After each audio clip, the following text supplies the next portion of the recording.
Court के आदेश के बाद पुलिस ने एफआईआर दर्ज कर ली और अक्टूबर 2006 में D5 कोठी की जांच करने पहुंची।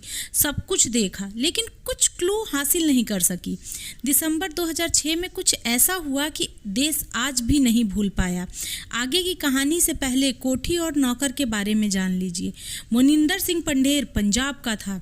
उसने साल 2000 में नोएडा में एक कोठी ली। शुरुआत के दिनों में पत्नी और बेटे भी यहीं रहते थे, लेकिन 2003 तक दोनों पंजाब शिफ्ट हो गए। मोनिंदर भी बहुत कम आता था, इसलिए उसने अपने एक कर्नल दोस्त से नौकर के बारे में पूछा। कर्नल ने सुरेंद्र कोहली का नाम सुझाया। सुरेंद्र उत्तराखंड के अल्मोड़ा से था। शादी हो चुकी थी, 2 बच्चे थे, खाना बढ़िया बनाता था, इसलिए मोनिंदर को पसंद आ गया और उन्होंने 2003 में उसे रख लिया। कोठी मोनिंदर सिंह के अयासी का अड्डा बन चुका था। मोनिंदर सिंह कभी कभी D5 आता था। जब आता तो वह रात भर के लिए कॉल गर्ल बुलाता था। उन लड़कियों के साथ जब वह कमरे में होता था तो नौकर सुरेंद्र कोहली खिड़कियों के छोटे हिस्सों से अंदर देखने की कोशिश करता था। एक बार पंढेर ने दिल्ली के कई दलालों को फ़ोन मिलाया, लेकिन कोई लड़की नहीं मिली। तब उसने पहली बार सुरेंद्र कोहली से लड़की का इंतजाम करने को कहा। सुरेंद्र कहीं से एक लड़की लेकर आ गया।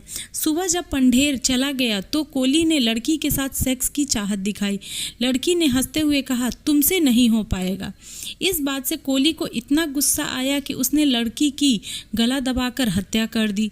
हत्या के बाद उसने क्या किया ये कहानी आगे बताते हैं। कोहली की यह पहली हत्या थी। अब फिर से कहानी पर लौटते हैं। नंदलाल अपनी बच्ची के लिए लगातार संघर्ष कर रहे थे। जिन और लोगों के बच्चे गायब थे वह भी नंदलाल के साथ आ गए। इलाके में जिसने भी लापता बच्चों के बारे में पूछा जाता, सभी कहते आखिरी बार D5 के सामने देखा। D5 में पुलिस का दौरा शुरू हुआ तो आसपास के लोगों ने भी गौर करना शुरू किया। एक व्यक्ति की नज़र पंढेर की कोठी के ठीक पीछे नाले में फेंकी गई पॉलीथीनों पर गई। उसे डंडे के जरिए बाहर निकाला तो सन्न रह गया। उसमें बच्चों के पैर और हाथ के टुकड़े थे। इसकी सूचना मिलते ही बड़ी संख्या में पुलिस मौके पर पहुंच गई। 29 दिसंबर 2006 पुलिस ने नाले से 19 कंकाल निकाले।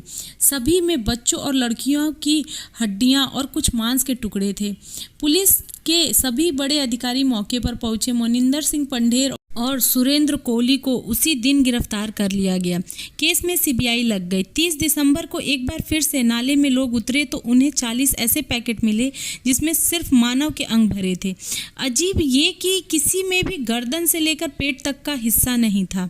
पुलिस को लगा मानव अंगों की तस्करी हो रही थी, इसलिए शायद किडनी, लीवर, दिल निकालने के लिए लोगों की हत्या की गई, लेकिन तुरंत